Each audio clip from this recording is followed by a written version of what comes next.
My cars keep breaking. It's because of a ding dong. It is completely mangled.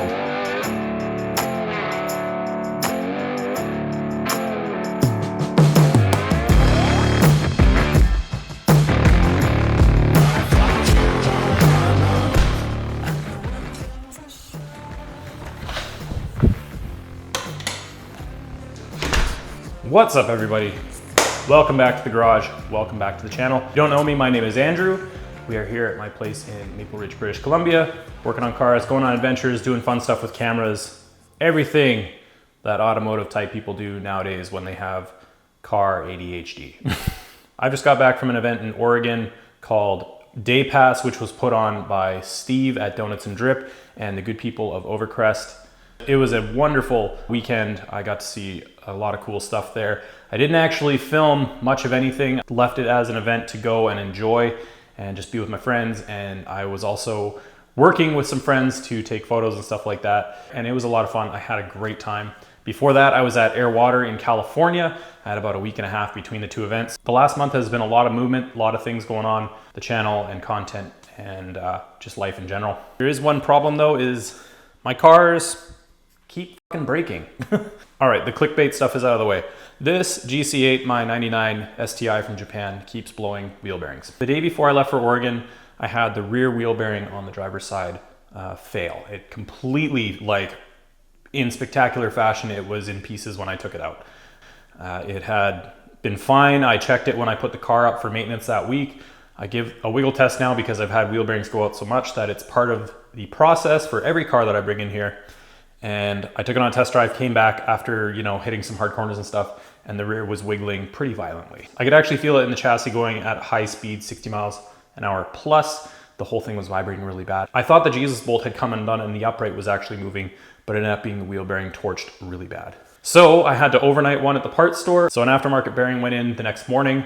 I got the bearing by 9:30, slammed it in. I was on the road by 11:30 to Oregon. So that kind of put me in a rush because I was actually gonna leave at dawn that day, spend some time filming, never did it.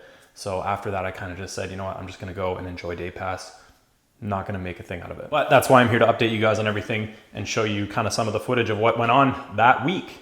So we're gonna roll into it and I'm gonna show you kind of everything I filmed and did to the GC8. It was all nitpicky little things, but it made quality of life a lot better in the car and peace of mind a lot better. GC8, still here, still running good. I didn't film anything really at Daypass, but you will see what I did get, and I'm gonna include some of the photos as well, but it was a really, really fun trip, so enjoy. So as you can see, I got my oil drain pan here.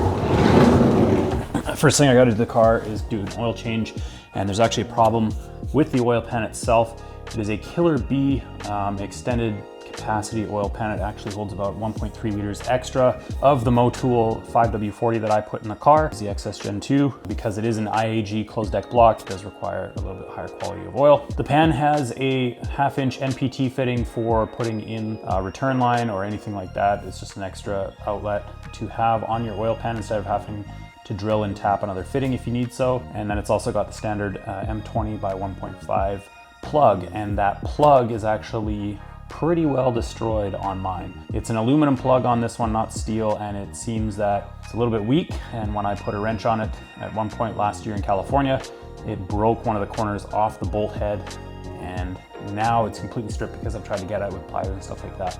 So I've actually got an easy out and stuff. I try and get this thing extracted today before I do my oil change and make sure that we're all good there before doing anything else, because getting a new oil pan would be something that could possibly sideline the project and screw me over for going to Oregon. So we're gonna get that out of the way right away. This thing's gotta come off. So I think it's a 14 and a 13 because I use different bolts because of a ding dong.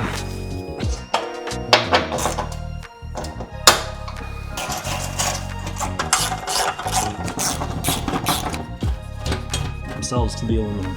Perfect.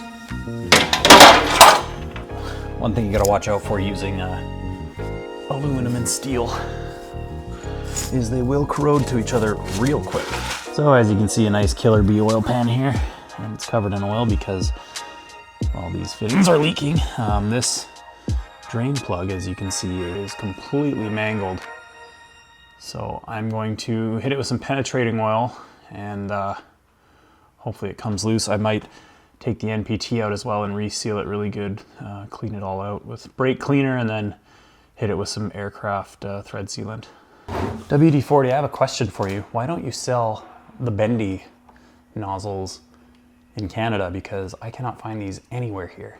I always grab a fresh can when I'm in the States because it's always good to have these around. And the cool thing is with these ones, you flip it down and you've got your standard nozzle there. Pretty sick. I like that. This might work. This might not work. Yeah. Another little hack. I don't know, you've probably seen this on TikTok, but you can take a 1/4" drive or an Allen key on most pairs of vice grips and cinch them. Slipping off.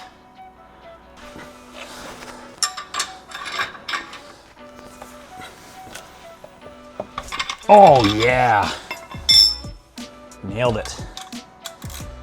Well, that went way easier than I figured. Sweet. Yeah, that thing was chunked, so I'm glad that came off super easy. I'll show you when I take it off how messed up it was, because it was bad.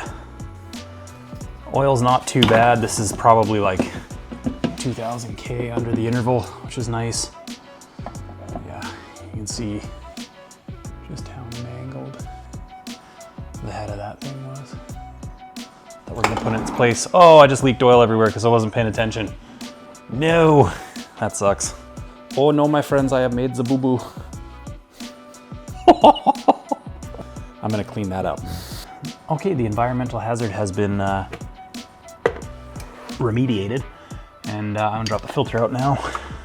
Got the new drain plug in, fits perfectly, which is to be expected with Dorman OE stuff. Easy peasy. Whew, all right, I'll let that drip and drain for a little bit. My new jugs of oil haven't come into the auto parts store yet, so yeah, I'm just gonna let this drip out and clean itself out. Move on to something else. That was an eventful oil extraction. It's usually not that stupid. And this one's a little bit extracurricular, but sort of necessary. My sway bar bushings are squeaking pretty good, so I'm gonna pull the mounts and pop the bushings out. We're just gonna grease it all up, clean up the mounts here, and quick wire wheel and maybe a shot of paint will do them good. It's something that you should be servicing every time you can get under here. Oh, the Teflon on this one's pretty hosed. Probably gonna need new ones soon, but let's throw them on the bench and clean them up. Like I said, this is just one of those things, since I do it, we're here, might as well. Let's see if I can get them both to stay. Beauty. Okay, grab a wire wheel.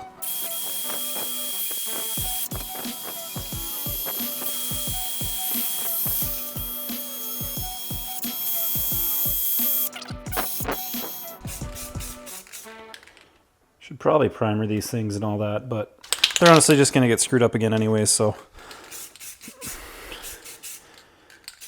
With a light coat for the first one, let that flash off and tack up a bit, and then we'll hit it again. Should be good to go. While we're waiting for some paint to dry, I'm just gonna give these control arm bushings here a quick visual. This one looks all right. The bushing is a little bit unseated from the aluminum there, which isn't the end of the world. As long as the bushing isn't kind of punching over the pin that inserts into the mount, it's okay. Just take them off and service them. It's probably the best bet. Oh man, I really got those tight last time. Whew.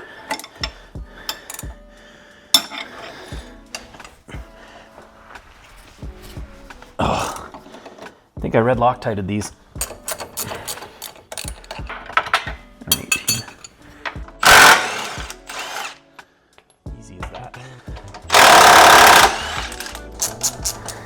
You ever been doing that and had a wrench fly out from your hand and just absolutely swat you in the face?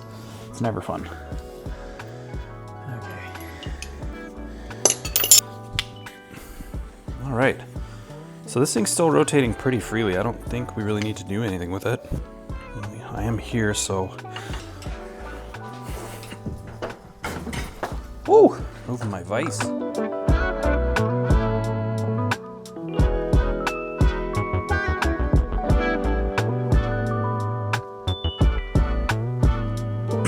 Holy crap.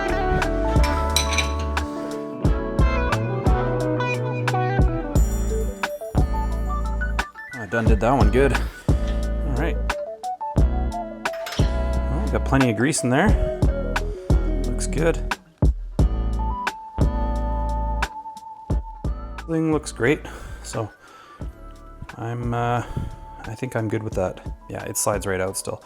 You know, if you can't get your bushing to like, if you can't get the collar to like slide out nicely, then you know you gotta maintain it. So yeah, that's nice. You know what, I'm here, I'm just gonna throw a little bit of grease back in it. We should be good to go. Red and tacky works fine for these if you do them on a regular basis. If you want a little bit more mileage out of them, use white lithium, I think is the move. That is clean and good to go. Put it back together. Good enough for the rally. I don't think I'm gonna bother taking the other side off. This one was in good shape. You know, I just threw the extra grease on there because it was open. But I think if you can take your bushing off, if you have an aftermarket bushing like this and it rotates freely like that, you're in good standing with it. I wouldn't bother. So the other one will just stay for now. All right, so and you also have to make sure that you get the orientation of these pins right, because there is a deeper side and you can actually change the caster and a little bit of your camber on these GC8s. And it's actually a bit of a mod, but my alignment is for the regular setting, so I'm going to leave it like that for now, and maybe we'll dial it in later this year if we do something a little bit more precarious with the car. You'll notice I'm holding my fingers underneath the head of the bolt. That's just to stop the wrench from slipping underneath and freewheeling like that. Whoops. All right. Calling those good.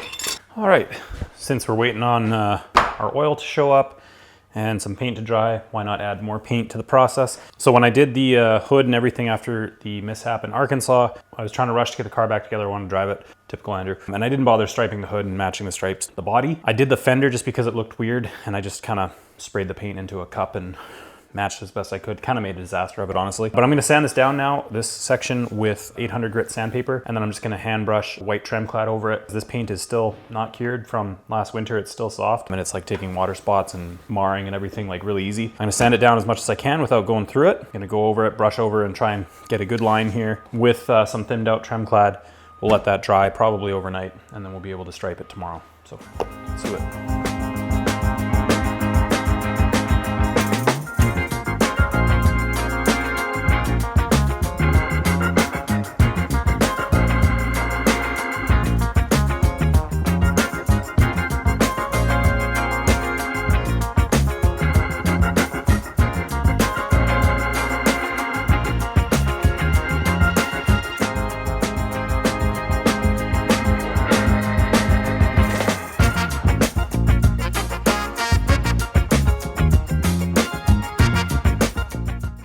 Okay, I'm going to repeat that process on the other side, and hopefully by the time I'm done that and it starts drying, the oil will show up and I can finish the oil change, and then we can move on to doing other stuff.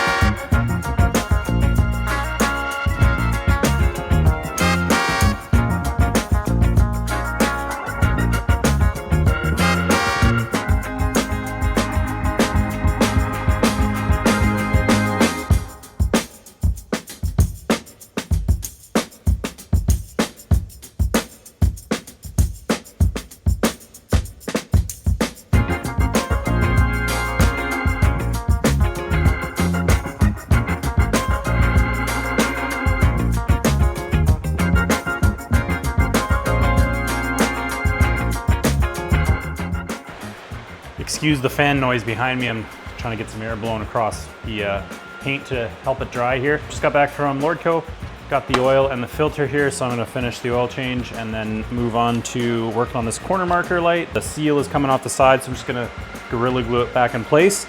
And then I gotta splice a wire in to put the bulb in that got smashed and all that stuff when I wrecked the corner of this thing in Arkansas.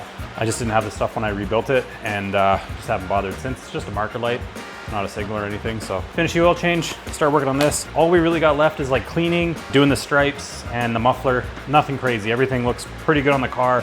Wheel bearings all feel good. Suspension all looks good. Bushings are great. Finish doing the easy stuff, and then maybe we'll get to drive it before we go.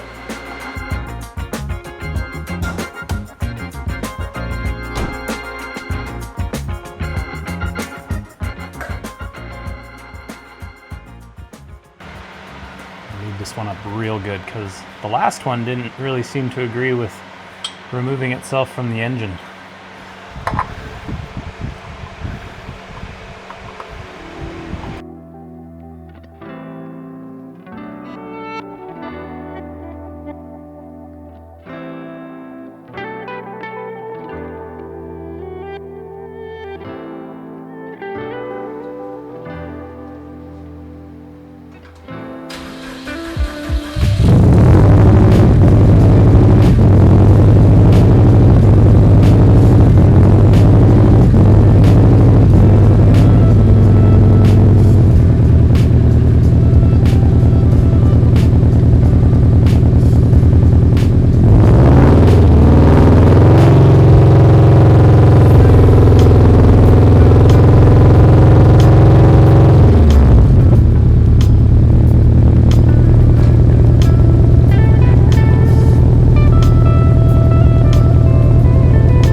Cutting and reconnecting the wires to the new socket was pretty straightforward, but the socket itself had a different pattern of tabs to mount into the lens. So after some trimming with the X-Acto knife, I got it in there and wedged in enough that it won't rattle around or fall out. Once I had the corner light screwed in place, I hit the edge with some Gorilla Glue and got the seal stuck in place so that it doesn't flop around anymore. Next thing on the list was to replace the ratty old muffler that I almost had fall off the car in Nebraska. Didn't film much of it, but I got it on. It sounds great, and it looks a lot better than the old rusted junk that was on there.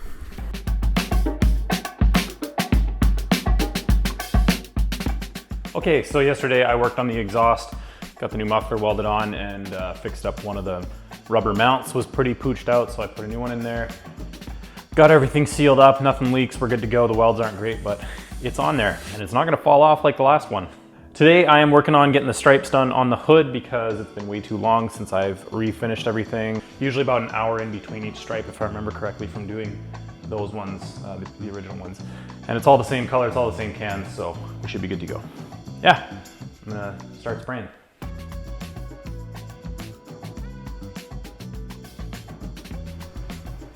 Laying out the stripes on the GC went fairly fast. I started off with the outermost one and worked my way back towards the fenders.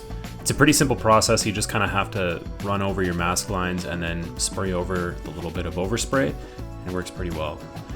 Got it done within the day and peeled everything off. It's not perfect. Some of the paint cracked because the trim clad was still soft and the paint underneath from the original rebuild is still soft as well. From there I moved on to something that I've been wanting to do for a little bit. I made brackets that mount to the body, proper Group A style mud flap mounts because I keep losing mud flaps no matter what I do. So I decided just to bite the bullet and do it properly. I threw some aluminum angled pieces on the shrinker and stretcher and bent them to the body shape and mounted them to the existing rib nuts I had, and finally got a proper set of mud flaps mounted to the GC. That was sort of the last thing that I did. After that, I took the car out for a test drive, felt everything out, it was running good, but it was hiding one major issue. All right, well, as you'll notice, driving the car, I'm working on it again. I did actually get it out for a quick shakedown and it felt great. other than a little squeaking going on, which is kind of weird. And before I put the car, like before I started tearing stuff apart, put up on jacks, and I gave it the wiggle test. Wiggle everything around, make sure, you know, nothing's clunking around. Everything seemed fine, including the wheels and the bearings. And I got back from the test drive, put it back up, just double check. Had to make a few adjustments on some things. And now, well, I've got it loose right now, but this wheel bearing let go. So that sucks. Here's the situation.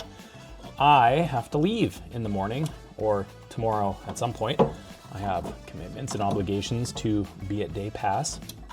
Safely, of course. I have 2 wheel bearings, but I can't remember if they're for an R180 or an R160 car. I believe they are different sizes. Pull this off anyways. So I'm working on tearing down the rear hub and pop this thing out, see what size bearing I have, hopefully get it all read maybe tonight. But as a backup, I do have a STI bearing on order with the local auto parts store, but it's not going to be here till tomorrow, probably around 9 or 10, because I was hoping to leave like early, see some friends on the way and stuff, but that's not going to happen.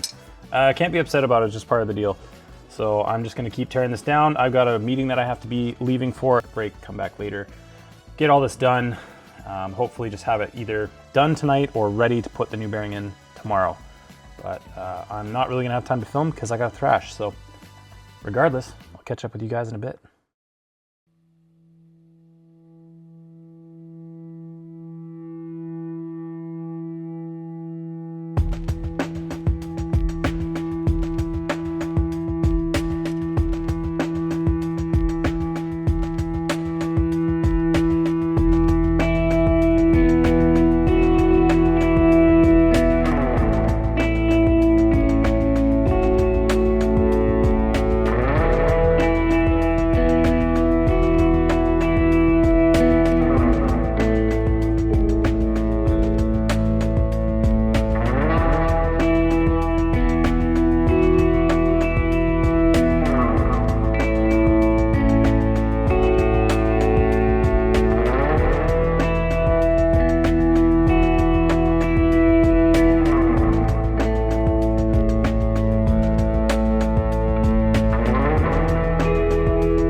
All right, everybody, so that was a look at Daypass down in Oregon.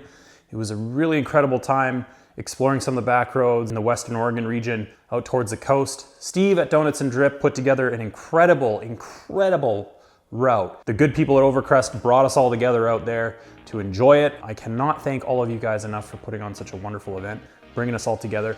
I know I didn't film as much as I usually do on these trips. I concentrated more on just enjoying the trip, enjoying my time and the drive, and enjoying the GC8, being back together and like whole again, because it hasn't really been complete since it went over the side of a hill in Arkansas. I did end up losing the front right wheel bearing. It's got to get replaced once again. I don't know what went wrong with it, but I'm going to investigate in the next few weeks here. That being said, I did some of the gravel. I didn't get to do as much as I wanted. I took it off after the first stage and I just did tarmac for the rest of the day. Got it home in one piece. That's what matters most. If you guys want a good idea of what it's like to be on Overcrest Rally, you can head back in my catalog. I got 3 videos now on it and a whole bunch of build videos with the GC8 and stuff like that, just doing maintenance and the initial buildup of the car. There's lots of cool stuff back there. So head back and check out some of my older videos. Do me a favor, if you want to support what I'm doing here, if you want to support the channel, the best thing to do is share this video or share your favorite video on your Facebook page, on Instagram, in your local car clubs, all that good stuff. I really do appreciate all the support from you guys, all the time you take to write me your stories and comments and DM me on Instagram and stuff like that. It's really cool to hear from all of you, so thank you. Don't stop, I love it. I got a lot of cool stuff planned for the next few months. The summer is gonna be insane. I'm looking at parts for the 911, parts for the GTI. There's stuff showing up for the Mustang eventually. It's gonna be awesome. I can't wait to show you guys what I've been up to. I got 3 videos in the backlog that I'm waiting to finish. I'm really excited to bring you guys along for those ones. So keep your eyes on the channel, hit that notification bell and everything like that, and you'll get to see some cool stuff coming out this summer. I'm really, really excited. I cannot wait to show you the 9/11 stuff. Ooh! If you don't know what happened to the 9/11, you gotta follow me on social media. You'll have a good idea. I got a lot of stuff to do. I got a lot of videos to finish. I'm gonna get out of here. As always, please be kind, drive hard, and at some point, I don't know when, but I'll see you on the road. Have a good one. Oh.